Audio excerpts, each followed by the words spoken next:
Yeah. So, yesterday night we were ending our fasting prayer. कल रात को जब हम उपवास प्रार्थना का अंत कर रहे थे, An amazing man of God, Apostle Thomas George, was here. परमेश्वर के अद्भुत जन अपोस्टल थॉमस जॉर्ज हमारे बीच में थे And as he was ministering, और जब वो सेविकाई कर रहे थे and after that, as I came and I stood on this stage, और उसके बाद जब मैं स्टेज पर आया खड़ा हुआ, there was this tremendous, tangible presence of the Lord in this place. परमेश्वर की ऐसी महसूस की जाने वाली उपस्थिति यहाँ पर थी And God began to give me a prophetic utterance. और परमेश्वर एक भविष्यवाणी का वचन देने लगे And I just want to speak it over you and your family. वो मैं आपके ऊपर आपके परिवारों पर And the Lord began to tell me about, I didn't prepare it, I was not thinking about it. It just spontaneously started to come out of my mouth, and I'm also hearing it for the first time. मैं वो तैयार करके नहीं आया था, लेकिन जैसे मुझे आ रहा था मैं बोलने लगा, वो मेरे अंदर भी पहली बार वो बात आई. And it was about Goshen. वो गोशेन के बारे में थी. Now, Goshen is a place where Israelites were when they were in Egypt. गोशेन वो जगह थी जब इजरायली लोग इजिप्ट में बंधुआई में थे, तो जिस जगह पर रहते थे उसको गोशेन कहा Now, था. Egypt is a prophetic picture of the world. अब इजिप्ट एक तस्वीर है, मिस्र एक तस्वीर है दुनिया की. God brought his people out of Egypt. परमेश्वर अपने लोगों को मिस्र में से छुड़ा लाया. He called us out of the world. दुनिया से निकाल लिया उसने, हमें अलग कर लिया. Amen. So Amen. even though Israelites were under slavery, तो हालांकि इजरायली लोग बंधुआई के अधीन थे, even though they were working for Egypt, हालांकि वो मिस्र के लिए काम कर रहे थे, like many of you are working in the world, जैसे आप में से बहुत से लोग दुनिया में काम कर रहे हैं, most of you, अधिकतर लोग, but still you are not of the world. लेकिन फिर भी आप दुनिया के नहीं हो. God says, my people are in the world, but they are not of the world. परमेश्वर कहता है मेरे लोग दुनिया में तो हैं पर दुनिया के नहीं हैं. Amen. Now, what used to happen was क्या that होता there था? was a big contrast between what was happening in Egypt and what was happening in Goshen. एक बहुत ही बड़ा अंतर था जो मिस्र में हो रहा था और जो गोशेन में हो रहा था, उन दोनों के बीच. When there was mourning and crying and tragedies in Egypt, there was music and dancing and celebration in Goshen. जब रोना विलाप करना और दुख मनाना वहां पर चल रहा था मिस्र में, गोशेन में नाचना गाना आनंद मनाना चल रहा था. Amen. When there was utter darkness in Egypt, there was brilliant light in Goshen. जब मिस्र में घोर अंधकार था तो गोशेन में अधिक रोशनी थी. Now, Old Testament is a shadow. पुराना नियम एक तस्वीर है, एक What परछाई. you are seeing there is a prophetical picture of the church of Lord Jesus Christ. वहां जो आप देख रहे हैं प्रभु यीशु मसीह की कलीसिया की एक झलक है, उसमें तस्वीर है. Amen. So this year you're going to hear prophecies about earthquakes and economic turndowns and crashes and what all is happening in the world, wars and plagues and pestilences. All of those things are bound to happen. तो इस साल आप बहुत सारी भविष्यवाणियां सुनेंगे, भूकंपों के बारे में, बहुत सी आपदाओं के बारे में, युद्धों लड़ाइयों के बारे में, वो सारी चीजें होंगी. Amen. That will happen in the world. वो दुनिया में होता रहेगा. Tell your neighbor, don't worry about it. बोलो पड़ोसी उसकी चिंता मत करना. You are in Goshen. तुम गोशेन में हो. You are in Goshen. तुम गोशेन में हो. You are in Goshen. तुम गोशेन में हो. Amen. What happens when you are in Goshen? होता क्या है जब आप गोशेन में होते हो? What is permitted to afflict the people in the world is not permitted to afflict you and your family in Jesus' name. जिस बात को दुनिया के लोगों को सताने की अनुमति है, वो आप और आपके परिवार को छू भी नहीं सकती है. Now, please understand my heart. It's not a motivational pep talk. मेरे दिल को समझना, ये मैं प्रोत्साहन के लिए अच्छी बातें नहीं कह रहा It's हूँ. the word of God. ये परमेश्वर का वचन है. It's the word of God. ये परमेश्वर का वचन है. The God who did that with his people then will do the same with his people now in Jesus' name. जिस परमेश्वर ने अपने लोगों के साथ वैसा तब किया, वो ऐसा आज भी करेगा. Amen. So tell your neighbor, say, neighbor, don't bother. बोलो पड़ोसी चिंता मत करना। Let your heart not fail when you hear prophetic words, when you hear about wars, earthquakes, turmoils, crashes, recessions, plagues, pestilences. Tell just when that happens, lift up your hands, say, Father, I am in heavenly Goshen. What is allowed to afflict the world is not allowed to afflict me and my family in the name of Jesus. तुम चिंतित मत होना, व्याकुल मत होना, भयभीत मत होना। जब आपदाओं के बारे में, युद्धों, भूकंपों के बारे में सुनो तो ये कहना कि मैं आत्मिक गोशेन में हूं, जो दुनिया को सता सकता है वो मुझे छू भी नहीं पाएगा। Amen. And it was a prophetical picture. और ये तस्वीर थी। The evil will not go away from this world until the Lord Jesus Christ comes back. जो बुराई है वो इस दुनिया से जाएगी नहीं जब तक प्रभु यीशु मसीह वापस ना आ जाए। So don't pray against it. इसलिए उसके विरोध में What प्रार्थना you मत can करना। do is, आप ये कर but सकते हो, your Father, your Lord God will protect you so that the evil one will not touch you. आपका पिता, आपका प्रभु परमेश्वर आपको बचा करके रखेगा ताकि वो जो दुष्ट है आपको छू भी ना सके। What does Psalm 23 say? Bhajan He 23 has क्या कहता है? prepared a table before me in the presence of my enemies. Right in front of your enemies, Lord is going to bless you and elevate you. भजन 23 क्या कहता है कि उसने मेरे लिए एक मेज लगाई है मेरे शत्रुओं के सामने। ठीक जहां पर है आपके शत्रुओं के सामने परमेश्वर आपके लिए वो भोज, वो मेज तैयार करता है। Amen. Hallelujah. So why am I telling you this? मैं आपको ये क्यों बता रहा हूं? So that you understand. ताकि आप समझें, You live in peace. शांति में जिए। Many times when people hear a prophetic word like that, their heart starts failing. कई बार लोग जब ऐसी भविष्यवाणी की बातें सुनते हैं उनके दिल घबराने लगते हैं, डूबने। Will there be earthquakes? क्या Yes. earthquakes आएंगे? हाँ। But the one who created this universe, लेकिन वो जिसने पूरी सृष्टि की रचना की है, the one who has power over his creation, वो जिसके पास ताकत है उसकी पूरी सृष्टि के ऊपर, he has the power to preserve you and your family. उसके पास ताकत है आप और आपके परिवार को बचा करके रखने की। Amen. So say this after me. मेरे साथ कहें, Thank you, Lord Jesus, because I am in heavenly Goshen. बोले धन्यवाद प्रभु यीशु, क्योंकि मैं स्वर्गीय गोशेन में हूं।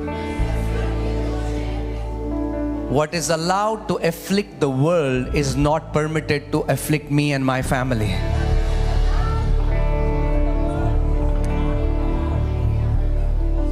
वो जो दुनिया को सता सकता है उसको मुझे छूने की भी अनुमति नहीं है।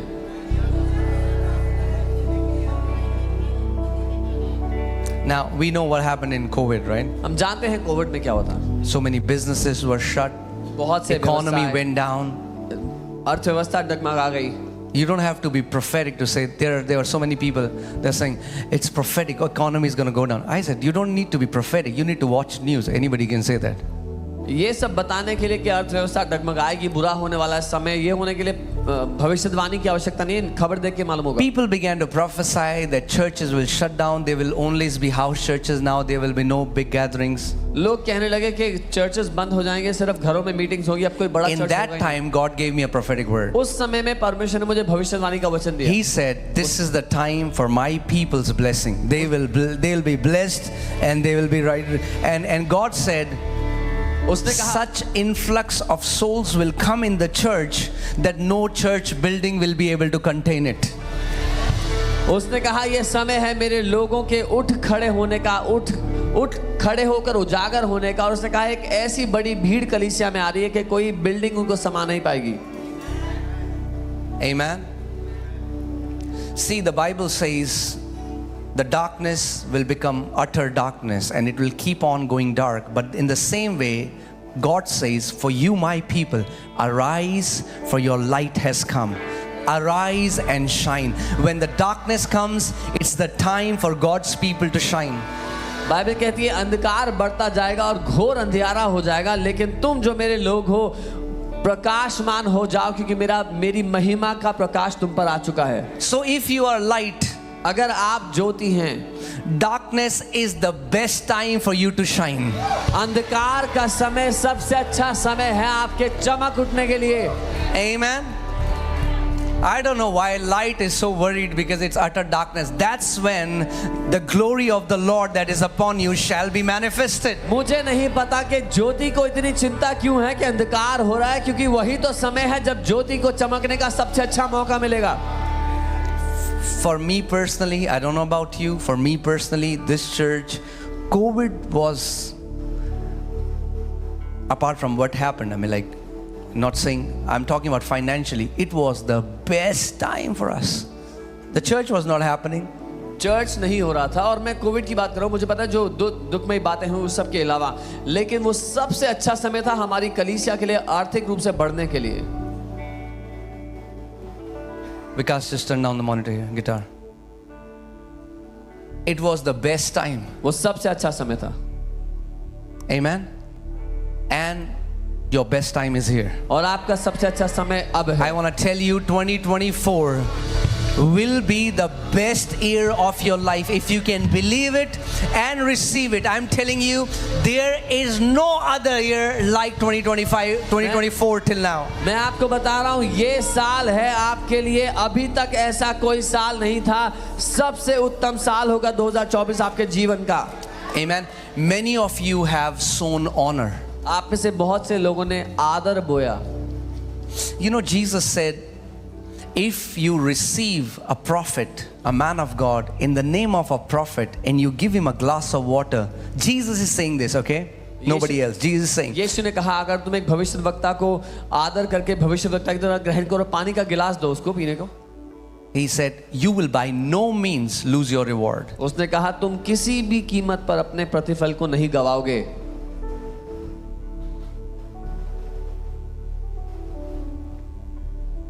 You will by no means lose your reward. तुम किसी भी कीमत पर अपना प्रतिफल You नहीं have गवाओगे. been sowing honor. तुम आदर बोते आए. Do you think you're going to lose your reward? आपको लगता है अपना प्रतिफल गवा दोगे आप? Do you think you're going to lose your reward? आपको लगता है प्रतिफल नहीं For the मिलेगा? years you have been sowing honor. जो इतने सालों तक आप आदर को बोते Honor to God, परमेश्वर के प्रति, honor to God's people. परमेश्वर के लोगों के प्रति, You're not going to lose your reward. आप अपना प्रतिफल बिल्कुल नहीं गवाओगे. Amen. This is a year separated by the Lord. ये वो साल है जो परमेश्वर ने अलग किया है. The Bible says there is a time for sowing, there is a time for reaping. This is the year for reaping in Jesus' name. Bible कहती है एक समय होता है बोने का, एक समय होता है कटनी करने का. ये साल कटनी करने का साल है यीशु के नाम में. Amen. Amen. Hallelujah. So this is the word that I have for you. These are the 5 things that God has given me, the word for 2024. I want you to keep them in midst of your eyes, put it in your heart, because this word will lead you and guide you all throughout 2024. ये वचन परमेश्वर ने मुझे 2024 के लिए दिया.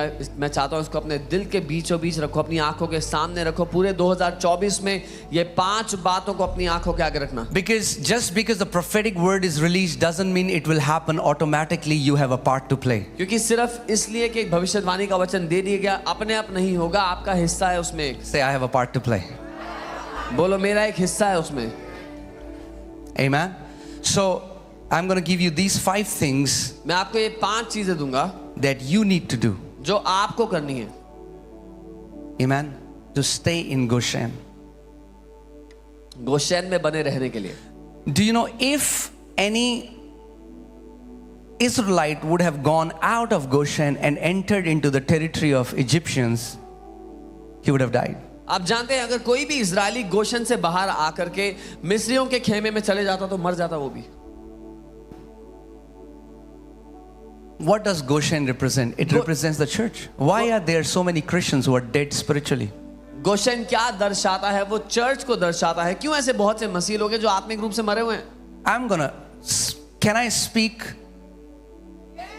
straightforwardly? क्या मैं सीधी बात I always do, but हमेशा कहता हूँ if you can bear it, अगर सह सकोगे I'm going to speak the truth. तो मैं सीधी बात कहूँगा, If सच it कहूँगा. pierces your heart अगर वो आपके and you दिल को don't come भेदे back, और it's आप between वापस you ना and आओ, God. तो आपके और परमेश्वर के बीच की बात है. And I'm going to speak the truth. पर मैं सच कहूँगा. Can I? कह सकता हूँ? Go church. Okay, let me not go it here. I'll go there later. Okay, yeah. First point. पहली बात, Let's start softer. Okay, first point पहली बात is being steadfast in faith. विश्वास में दृढ़ बने रहना. This morning, the Lord gave me this word for you. आज की सुबह परमेश्वर ने मुझे ये वचन आपके लिए दिया. It's not something that has come from human wisdom. Your heavenly Father wants you to be steadfast in faith this 2024. ये मनुष्य की बुद्धि से आई बात नहीं है. आपका पिता चाहता है कि 2024 में आप विश्वास में दृढ़ हो जाओ, दृढ़ बने रहो. Amen? Amen. Why? क्यों? Because you have to understand that without faith it is impossible to please God. क्योंकि आपको ये समझना है कि बिना विश्वास के परमेश्वर को प्रसन्न करना असंभव है. The life that your Father wants you to live is a faith life. जो जीवन आपका पिता चाहता है आप जियो, वो विश्वास का जीवन है. Faith life. But you have to understand, we don't have faith in our own faith. लेकिन आपको ये समझना है कि हम अपने विश्वास पर विश्वास नहीं करते. Because you would hear everywhere people, no matter which religion, this is a very common saying. हाँ विश्वास होना चाहिए, बस विश्वास होना चाहिए. ये बहुत सामान्य बात है हर धर्म के लोगों के लिए कहना कि हाँ, yes we believe. Yes, it's faith. You should have faith. या विश्वास होना. It doesn't matter on whom or what, have faith. किस That's पे the हो? most nonsense and stupid thing I've heard. किस पे हो, क्या विश्वास हो, ये नहीं पता, लेकिन सबसे बेकार बात है जो मैंने सुनी आज तक. Oh, I can call dad. Yeah, I should just say dad. Whom? Doesn't matter. Just say dad. मैं No, dad- that's not how it works. मैं dad- I have a dad. He has a name. He has a personality. I know who my dad is. मैं dad कह सकता हूँ, कौन है वो, किसका क्या नाम है उसका, ये नहीं पता. नहीं, मेरा पिता है, उसका एक नाम है, उसका एक व्यक्तित्व है. Oh, you should just have faith. O Yeah. विश्वास होना चाहिए. हाँ, Huh, faith. हाँ विश्वास. Their faith is on faith. Our faith is not on faith. उनका विश्वास होने पर है, हमारा विश्वास पे नहीं है. Are you alive? जिंदा हो. My faith is not on my faith. मेरा विश्वास अपने विश्वास. My faith is on the living God, Lord Jesus Christ of Nazareth. मेरा विश्वास जीवित परमेश्वर यीशु मसीह पर है. Amen. Amen. See, let me give you. I was giving this example in the morning service, and I want you to grasp it. मैं सुबह एक उदाहरण बता रहा था और चाहता हूँ आप पकड़ लो इसको.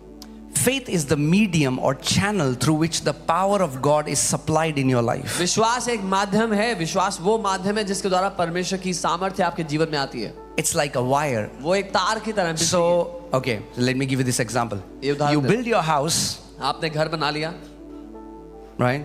And we do the wiring, right? उसमें हम तारे डालते हैं बिजली की. That's what faith is. यही विश्वास है. So what you are doing is you are developing a system through which the power from the electric grid can come into your house. आप जब तारे बिछा रहे हो, एक तो सिस्टम बना रहे हो कि जो बिजली, घर से बिजली आ रही है वो आपके घर में पूरी तरह जा सके. But you install all the wires, आपने सारी तारे तो बिछा लिया, but it is not connected to the source. Will you get electricity? लेकिन आपका घर जो है वो बिजली के घर से जुड़ा नहीं है. अभी तो विश्वास होना चाहिए, बस विश्वास. No. नहीं. Your faith should be anchored on someone, then it works. आपका विश्वास किसी पर जुड़ा होना चाहिए, तब काम करता है. Just because I did conduiting and there is wires in my house doesn't mean I'm going to get electricity. सिर्फ इस वजह से कि मैंने अपने घर में तारे डाली है तो मेरे घर में लाइट नहीं आएगी अपने आप.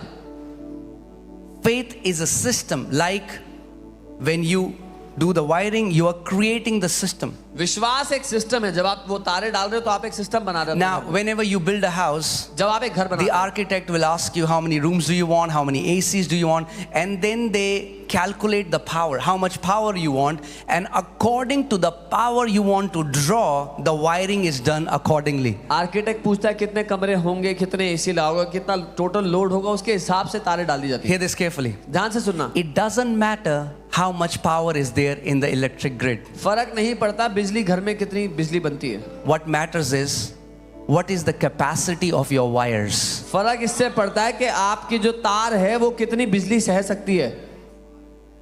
So when you upgrade your faith, what are you doing? You are developing the pipeline or the medium or the system through which the power of God can flow in your life. जब आप विश्वास में दृढ़ हो रहे हो तो आप क्या कर रहे हो, परमेश्वर की सामर्थ्य आपके जीवन में आने के लिए उस माध्यम को बड़ा कर रहे हो.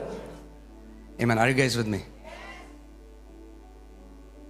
So you don't have to say, "Oh God, why don't you do it for me?" आपको ये कहना नहीं पड़ेगा, ओ प्रभु मेरे लिए क्यों नहीं करते? Because you have not developed a system through which His power can flow in your life. क्योंकि आपने सिस्टम नहीं बनाया जिसके द्वारा उसकी सामर्थ्य आपके जीवन में आ सके। That system is called faith. उस सिस्टम को विश्वास कहते हैं।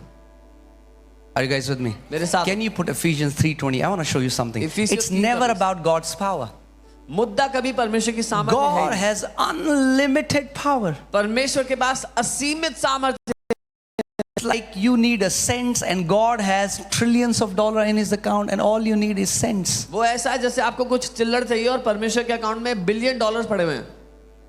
And He wants to do it for you. और वो करना चाहता है आपके लिए। He has the ability to do it for वो you. क्षमता भी रखता है करने के It's लिए। never about God's ability. I want you to read this verse together. Are you ready?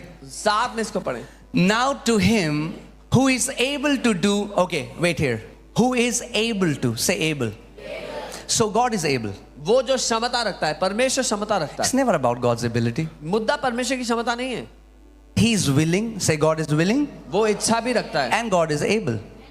बोले वो इच्छा रखता है और वो क्षमता रखता है। For example, understand this. समझिए, Tomorrow my son goes to US to study. कल को मेरा बेटा यूएस जाता है पढ़ने के लिए। I want to transfer some money to him, मैं उसके अकाउंट में कुछ पैसे डालना but he चाहता हूँ। does not have a bank account. और उसके पास बैंक अकाउंट नहीं है। I have surplus money. मेरे पास बहुत पैसा पड़ा हुआ है।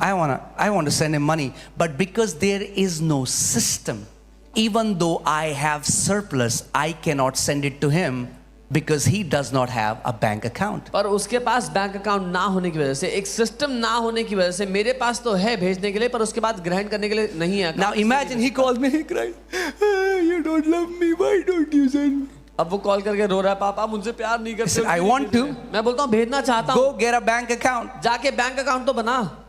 Get a bank account first. पहले बैंक अकाउंट बना। That's what God says. यही परमेश्वर कह रहा है। Develop your faith first, my power will come. पहले अपने विश्वास को दृढ़ कर, मेरी सामर्थ्य अपने में आएगी। Develop a system through which my power can flow in your life. एक सिस्टम बना जिसके द्वारा मेरी सामर्थ्य तेरे जीवन में आए। So God is able. परमेश्वर क्षमता Not रखता only है, God is able, God is willing इच्छा भी रखता है। more than you can imagine. जितना आप सोच सकते हो उससे ज्यादा इच्छा रखता है वो।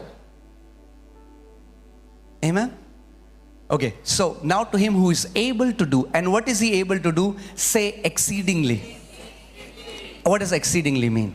Let's just dissect the Bible verse so we don't read it religiously. Let's read it आराम से. वो क्या करने की इच्छा क्या करने की क्षमता रखता है हद से ज्यादा। इसको हम एक बार रुक कर पढ़ेंगे। You know, when you read the book of Psalms, many places you will read this word Selah. If you read the Bible, में आप otherwise you'll say, yeah. I don't know what that means. Selah. भजन की किताब में आप देखते हैं सेला शब्द का इस्तेमाल होता What you know what that means? है। आप जानते हैं इसका मतलब? That means stop. इसका मतलब रुक Don't जाओ। read further. Ponder what you read. आगे मत पढ़ो, पहले जो पढ़ा है Ponder. वो सोचो। So when you're reading the Bible, you should have a lot of Selah moments. जब आप बाइबल पढ़ रहे हो तो आपके पास बहुत सारे ठहराव के क्षण होने चाहिए। Don't wrap the Bible. Bible को रैप मत करो। Not wrap, I mean not wrap, fold it. No, that's not. I'm saying R-A-P. Don't wrap the Bible. Some people say, for God so loved the world that He gave His only begotten Son. Whosoever. Amen. Thank you, Lord Jesus. जो हम जल्दी से Bible को पढ़ के खत्म कर देते हैं, बंद कर देते हैं, वो मत करो। Don't wrap it. उसको रैप की तरह मत पढ़ो। Selah. Say Selah. ठहरो, बोलो सेला। सेला। Amen. सहलाओ नहीं. सहलाओ, डोंट सहलाओ इट। सहलाओ। Somebody says Selah. Okay. So God is able to do, say, exceedingly. What does exceedingly mean? हद से ज्यादा का मतलब क्या होता है? That means whatever your need is, इसका मतलब जो कोई जरूरत है आपकी, God has the ability which will surpass your need. परमेश्वर की क्षमता ये है कि आपकी जरूरत से बहुत ज्यादा करता है, Not कर just सकता है। you know, I can feel the language is so limited. I'm sure Holy Spirit, this is the best way it can be described, but it is the least way it can be described. भाषा इतनी सीमित है कि परमेश्वर की क्षमता बताने के लिए भाषा इतनी छोटी पड़ेगी कि सबसे अच्छा तरीका यही है बताने का। Amen. एक आप चाय पी रहे हो, उसमें 2 चम्मच चीनी आपको बहुत मीठी है, उसमें 1000 चम्मच चीनी तो बहुत मीठी है, तो but the language doesn't do justice. You don't know. You hear cannot fathom how much exceedingly is exceedingly. आप यहाँ पर कल्पना नहीं कर सकते कि हद से ज्यादा कितना ज्यादा है हद से, It has no end. उसका कोई अंत Do नहीं। you know recently now NASA and all these agencies that explore the space, they are just now they're proving that universe is expanding at a rapid pace. And in the book of Psalms, the Bible says God unfolds the heaven like a curtain. और अब NASA ये पता लगा रहा है कि जो universe है वो एक्सपैंड कर रहा है बहुत तेजी से, और भजन की किताब कहती है कि परमेश्वर एक पर्दे की तरह यूनिवर्स को खोल रहा है। So when the word of God was spoken, because he's alive, the word is still बनता ही जा रहा है, da da da da da da da da da. Galaxies are being created, stars are being created. It is not stopping. क्योंकि परमेश्वर का वचन जीवित है, जब वो बोला गया तो अभी भी जीवित होने की वजह से वो इट इज स्टिल मूविंग, वो बनता चला जा रहा है। I want you to try to, I mean, like, it will be difficult, but try to imagine and fathom how powerful this God we serve. कल्पना करने की कोशिश करें, कठिन है पर कोशिश करें कि कितना शक्तिशाली है परमेश्वर जिसकी हम सेवा कर रहे हैं। Amen? So say exceedingly. बोले हद से ज्यादा। जब आपको लगे आपकी नीड बहुत बड़ी है, I want you to remember this word, exceedingly. When you think your need is too big, मैं चाहता हूं आप याद रखना हद से ज्यादा। Amen? So God is able परमेश्वर क्षमता रखता है to do कि वो कर पाए exceedingly, हद से बढ़कर, abundantly. बहुतायत से Now ज्यादा। let's have a Selah moment here. अब रुक जाओ यहीं पे। Abundantly. बहुतायत से ज्यादा मतलब Whatever your need is, जो कोई आपकी जरूरत है, whatever you want God to do for you, जो कुछ आप चाहते हैं परमेश्वर करे। God can do it for you abundantly more. परमेश्वर बहुतायत से बढ़कर उसको कर Hear सकता this. है। सुनिए। Exceedingly, abundantly, above all that we ask, and some things that you don't even ask but you just think. परमेश्वर क्षमता रखता है कि वो हद से ज्यादा और बहुतायत से बढ़कर करे वो बातें जो आप मांगते हैं, और वो बातें भी जो आप मांगते नहीं पर सिर्फ I सोचते mean, हैं। some things you don't even ask because you think, no, it's too much. But it's in your mind. God says, yeah. What you're thinking, I'm able to do more than that. कई बातें आप सोचते हैं और लेकिन मांगते नहीं कि तो बहुत ज्यादा होगा शायद प्रभु के लिए, पर प्रभु कहते हैं जो तू सोच रहा है उससे कई ज्यादा बढ़कर मैं कर सकता हूँ। Not just what you ask, what you think. सिर्फ जो मांगते हैं वो नहीं, जो सोचते हैं उससे भी बहुत ज्यादा। So God is able. परमेश्वर क्षमता रखता है, But it doesn't say God does it. पर ये नहीं कहती बाइबल के परमेश्वर करता है उसके It talks about his ability. वो उसकी क्षमता की बात करता है, It talks about his ability. उसकी क्षमता बताता है। It's like, imagine there is a power grid that has the power to run an entire country. वो ऐसा है जैसे एक पावर ग्रिड है, एक बिजली घर है जिसमें पूरे देश को चलाने के लिए बिजली है। Okay? It has the capacity, it has the electricity to run an entire nation. उसमें क्षमता है और इतनी बिजली के पूरा देश चल जाए। And now you have your 3-bedroom house next to it. अब उसके बगल में आपका 3 बेडरूम का घर है And you are thinking, और आप सोच रहे हो does it have the power so that my toaster will work? कि मेरा टोस्टर चल जाएगा, इतनी बिजली होगी इसमें? It has the power that it can toast your toaster.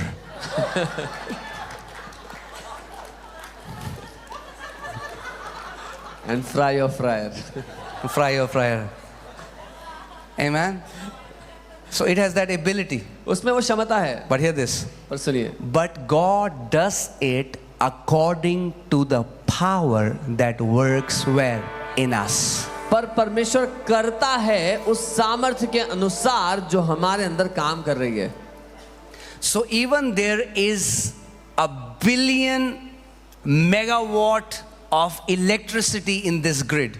तो चाहे इस बिजली घर में बिलियन मेगावाट बिजली भरी हुई हो, But I have one coil wire in my house. पर मेरे घर में एक पतली सी तार आ रही है I am just gonna get 300 watt coming in my house. जिसमें 300 वाट ही आ रहा है मेरे घर में।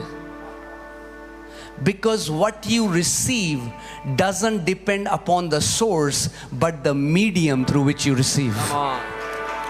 क्योंकि जो आपकी जिंदगी में आप पाते हैं वो उस स्रोत पर निर्भर नहीं है जहां से आ रहा है, लेकिन उस माध्यम पर निर्भर है जो बीच में है, जिसके द्वारा आ रहा है। Some people say, उनके घर पे तो 8 AC चल रहे हैं, हमारे 2 AC में बार बार शॉर्ट सर्किट होता है. Because you have a faulty line. Fix your line. Don't blame others. Fix your line. Right? प्रभु उनके साथ तो करता है, हम तो 20 साल से मांग रहे हैं. Fix the faulty line.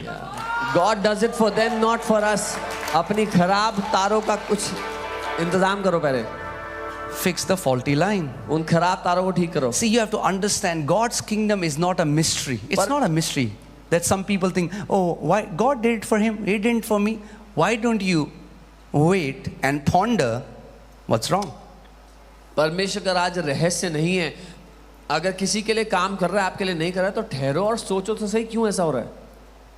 Faith is a system. विश्वास एक system. It's a law. Romans 3:27 says faith is a law.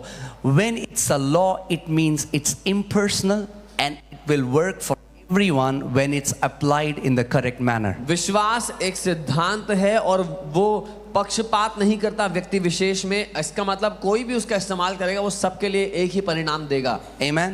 The good thing with this thing faith is if you can learn how it functions, you can receive anything from God. विश्वास की अच्छी बात यह है, अगर आप इसको इस्तेमाल करना सीख जाओ तो कुछ भी परमेश्वर से ले सकते हो. Are you getting what I'm saying? Anything. कुछ भी.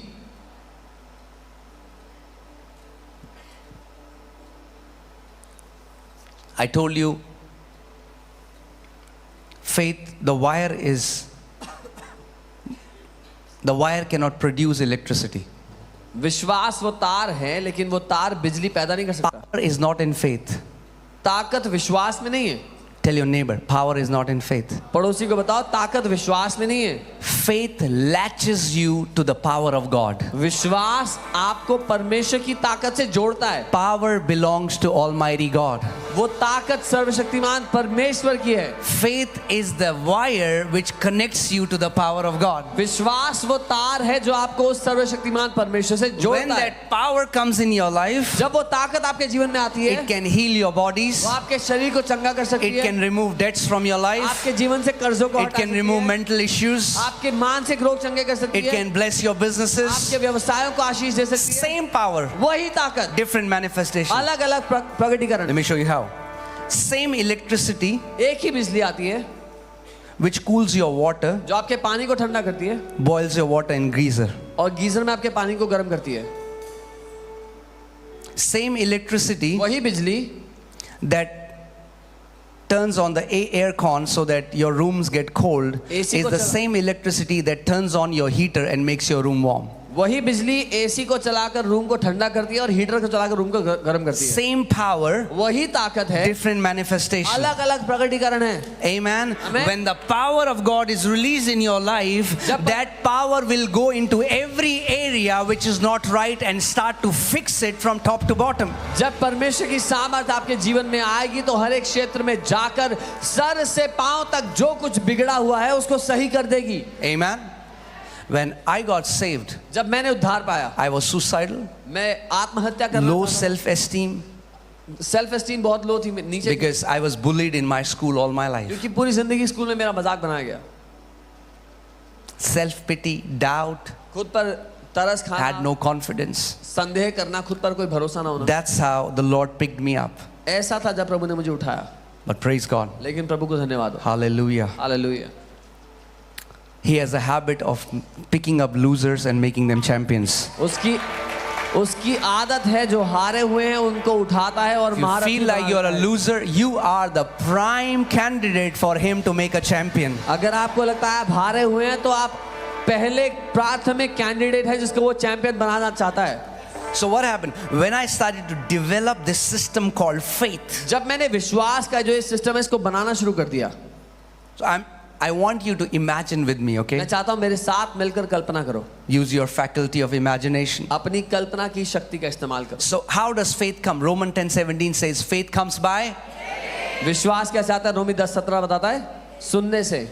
How does faith come? Faith comes by hearing, not by having heard. जो सुना था उससे नहीं. Sometimes Christian will come, they say, Pastor, we have no faith. कई बार विश्वासी लोग आते हैं, बोलते हैं हमें विश्वास नहीं है हमारे अंदर. I say, do you come to church? मैं बोलता हूँ चर्च आते हो? Yes, Pastor. हाँ आते हैं. Easter, Good Friday and Christmas. सिर्फ त्योहारों के दिन आते हैं. I said, no wonder you have no faith. मैं बोलता हूँ इसमें हैरानी की बात नहीं, आप पे विश्वास नहीं है. I told you I'm going to speak the truth. मैंने कहा था सच कहूंगा.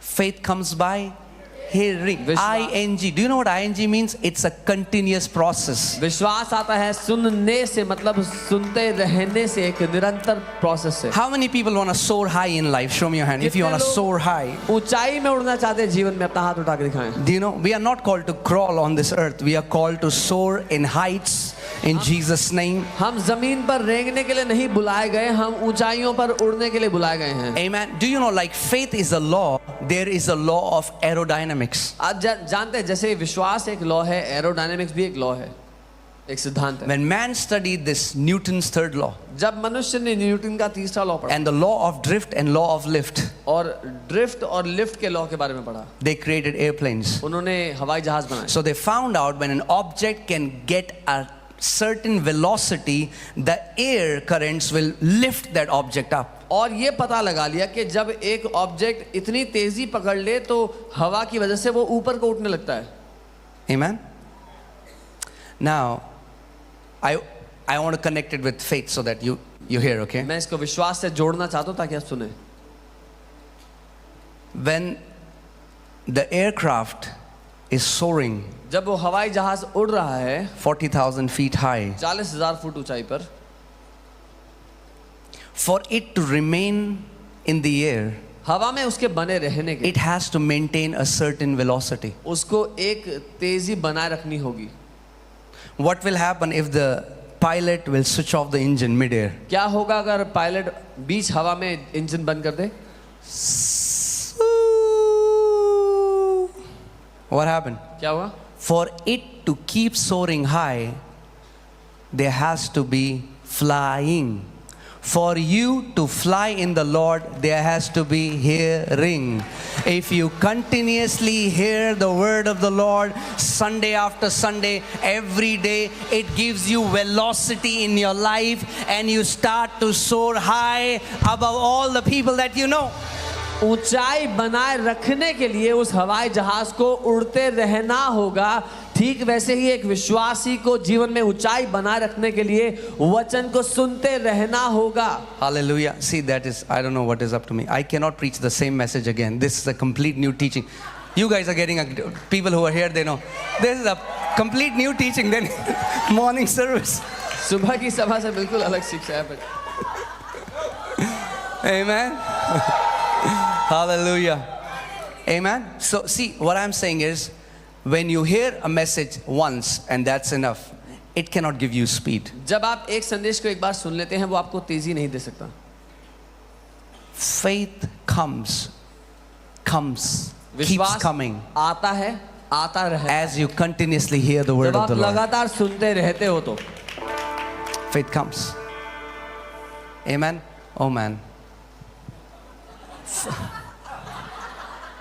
It's 7 and I have just started the message and it's first point. We have 5 points. 5 points हैं, 7 बज गए हैं. Hallelujah. Praise God. But it's okay. We have dinner for you, so don't worry. Dinner है आपके लिए, चिंता मत करना. Amen. Hallelujah. See, my point is showing, my team is showing me next point. I have not even gone to the next point. मेरी team अगला point दिखा रही है, मैं नहीं जा रहा हूँ अभी.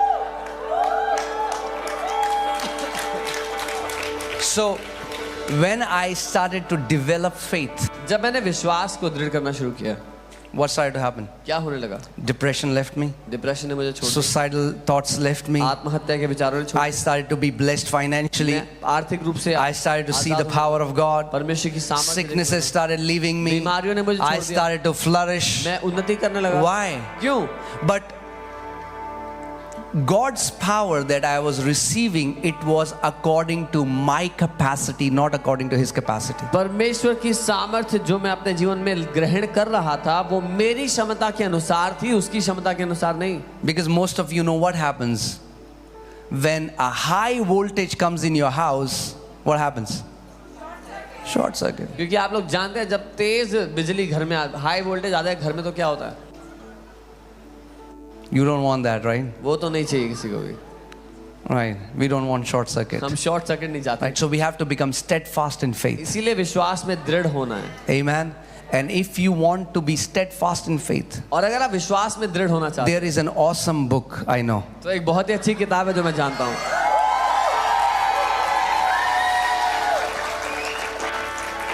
Amen. Okay.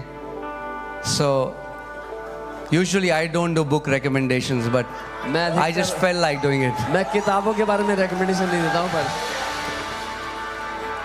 Amen. So this is a book of faith. Book of Yes. Faith नाम है उस किताब का। Wow. विश्वास की किताब। Yeah. Praise God. You can see it there. So you can get it outside. बाहर मिल जाएगी आपको। See again, the intention to write it, this book is not to earn money.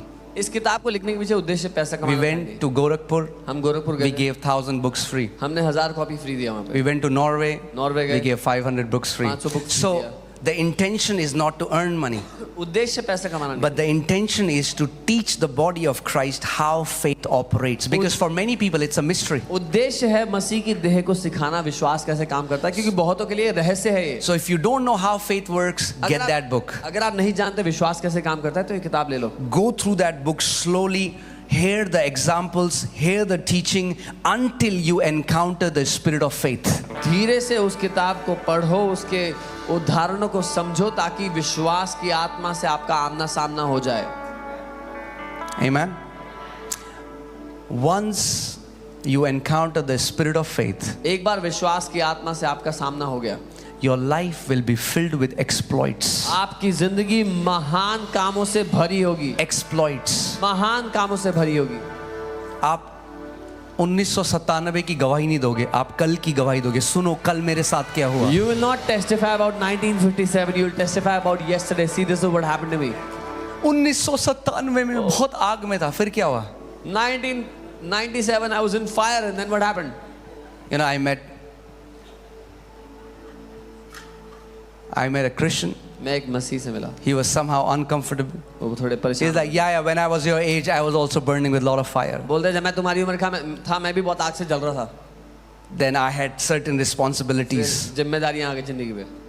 You see what will happen when you grow. देखो क्या होता है तुम्हारे साथ जब बड़े होगे तो। He said that to me 10 years ago. उन्होंने मुझे ये बात 10 साल पहले कही थी। It's been 10 years, I'm still burning. 10 साल बीत गए मैं अभी भी जल रहा हूँ And I'll keep on burning और जलता रहूंगा until Jesus comes back. यीशु मसीह के वापस आने तक। Amen. This fire is going to grow more and more and more in Jesus' name. और यीशु के नाम में। Amen. And I pray the same for you. और आपके लिए भी मैं यही प्रार्थना करता हूँ। Amen. You're burning with an unquenchable fire. आप ना बुझने वाली आग से जल रहे हैं। Hallelujah. It is going to grow. It is going to grow. और वो बढ़ती रहेगी। So yeah. 2 Corinthians 4:13. दूसरा कुरिन्थियों 4 उसका 13। And since we have the same spirit of faith, और क्योंकि हमारे पास वही विश्वास का say this after me. We have. No. Let's say it together. साथ में कहेंगे। Let's say. साथ में कहेंगे। Learn to say. बोलना सीखो। I'll tell you why. बताऊंगा क्यों। Many people are in bondage because their mouths are closed. बहुत से लोग इसलिए बंधी बने हुए हैं क्योंकि इनके मुंह बंद पड़े हुए हैं। A life of victory is impossible with a closed mouth. जय का जीवन असंभव है बंद मुंह के साथ। Amen. Say this after me. I have the same spirit of faith. Hallelujah. So the Bible is saying you already have the spirit of faith. बोले मेरे पास हमारे पास वही विश्वास का आत्मा है। बाइबल कह रही है आपके पास पहले से विश्वास का The आत्मा Bible है। doesn't say you're going to get it when you go to heaven. Bible ये नहीं कहती जब स्वर्ग जाओगे तब मिलेगा वो। The Bible says you right now you have the spirit of faith. Bible कहती है अभी आपके पास विश्वास का आत्मा है। Amen. You just learn. You have to learn how to engage with the spirit of faith that God has given you. आपको बस सीखना है कि उस विश्वास की आत्मा के साथ मिलकर कैसे काम करना है जो परमेश्वर ने आपको दे दिया है। Amen. You know, faith has two ingredients. I don't know why I'm talking about faith today, but okay. विश्वास में दो मुख्य इंग्रेडिएंट्स होते Yeah, हैं। see what happened in the morning service was सुबह के समय में क्या होता? there was a cap. एक I had to end the service at 2 because you guys had to come at 5 and we had to feed 2,000 people. मुझे 2 बजे सभा समाप्त करनी थी क्योंकि आप लोगों को भी आना था 5 बजे के समय में और 2000 लोगों को खाना खिलाना था। But now, अब hallelujah. So I can take my sweet time तो मैं अपना अच्छा समय ले सकता हूँ to do justice to the message. ताकि मैं संदेश के साथ न्याय कर सकूं। Amen. So faith has 2 ingredients. विश्वास में 2 प्रमुख इंग्रेडिएंट हैं, Believing, say believing, मानना and speaking. और बोलना। One time the Lord Jesus Christ came to a man of God called Kenneth E. Hagin. एक बार परमेश्वर के जन केनेथ ई हेगिन जी के पास प्रभु यीशु मसीह आए And he said, और कहा, my son, my people are not missing in the believing part. कहा मेरे बेटे, मेरे लोग मानने में कहीं गलती नहीं They करते, believe, वो मानते हैं, but they are missing in the speaking part. लेकिन बोलने में गलती करते हैं, They don't speak. बोलते नहीं हैं। Even devil doesn't care what you believe as long as your mouth is shut. शैतान को भी कोई फर्क नहीं पड़ता आप क्या मानते हो जब तक आपका मुंह बंद है। हाँ, हम भी मानते हैं, आप भी मानते हैं यीशु मसीह, हम भी मानते हैं यीशु मसीह। मानना काफी नहीं है। Believing alone is not I enough। also believe. मैं भी मानता हूँ, I'm just not like crazy like you. I बस मैं believe. तुम्हारे जितना पागल नहीं हूँ, बस मानता हूँ मैं। तभी तो crazy fruit भी नहीं है। That is why you don't have crazy fruits। जब तक लोग आपको ना बोलें कि पागल क्यों हो गया है, आपने असली फेथ को चखा ही नहीं है। Until people don't call you crazy or mad, you have not seen true faith। They used to say the same for Jesus and his वो disciples. यीशु उसके चेलों को भी यही कहते थे। Hallelujah. बहुत कुछ मैं कहना चाहता हूँ। I'll just edit, Lord. Amen.